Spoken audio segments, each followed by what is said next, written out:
The League of Women Voters, the sponsor for this evening's event, is a nonpartisan volunteer organization organized at the local, state, and national levels to encourage citizens to participate in their government. While we as a league do study and take stands on issues, we do not endorse or support political parties or candidates. The views expressed in this forum are those of your candidates, not those of the League of Women Voters. And the sponsorship of this forum is not an endorsement of any of the candidates. We do encourage our membership as individuals, as we encourage each of you to get involved in your community and the political party of your choice. We have invited Chris Coleman and EvaNg to speak with you this evening at today's forum, and both of them have agreed to attend. Thank you very much for coming.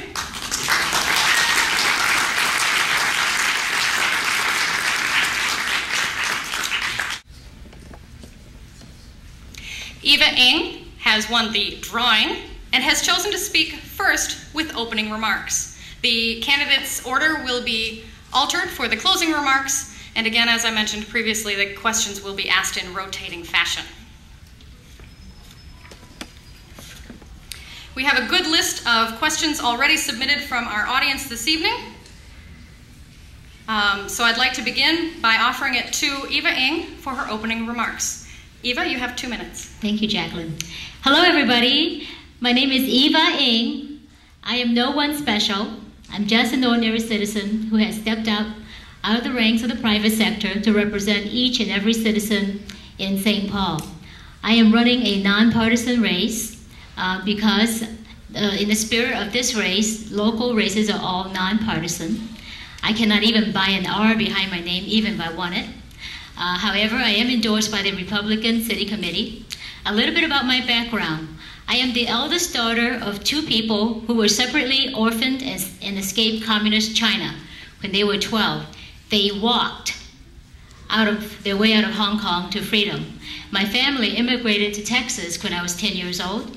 I embraced every opportunity that was put before me. I earned scholarships, survived many odds, and graduated with the first generation of female chemical engineers out of Texas A&M University.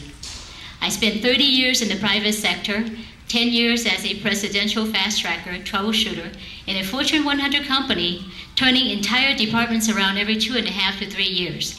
10 years as a turnaround specialist for small to mid-sized companies, ranging from 2 to 20 million in size.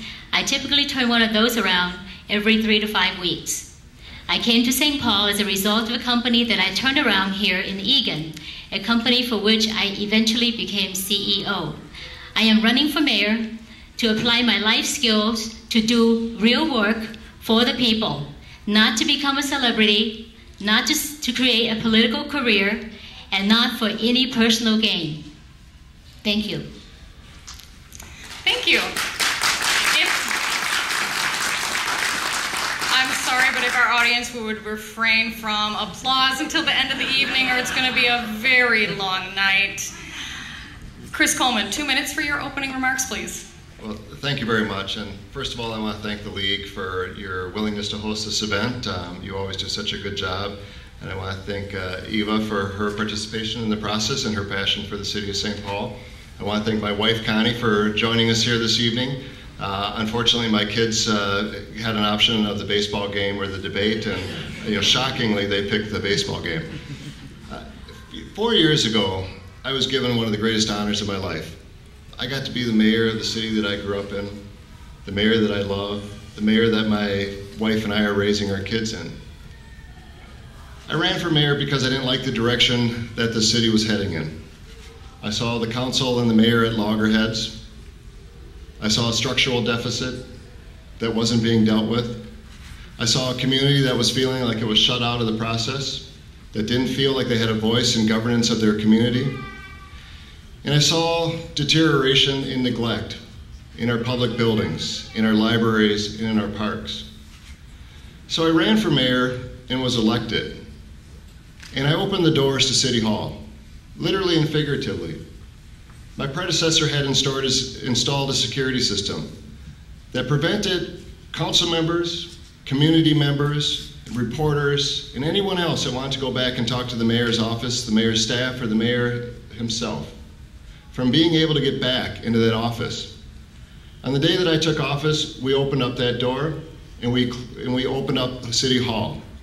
Because of that, we were able to tackle some long-term problems. We were able to solve a $16 million structural deficit by putting a 4-year plan in place and actually solved it in 3 years. We were able to move forward on the construction of the Central Corridor Light Rail Line after 30 years of discussion. We were able to reinvigorate downtown St. Paul to the point where the Minneapolis paper had to admit that downtown St. Paul was the new hotspot.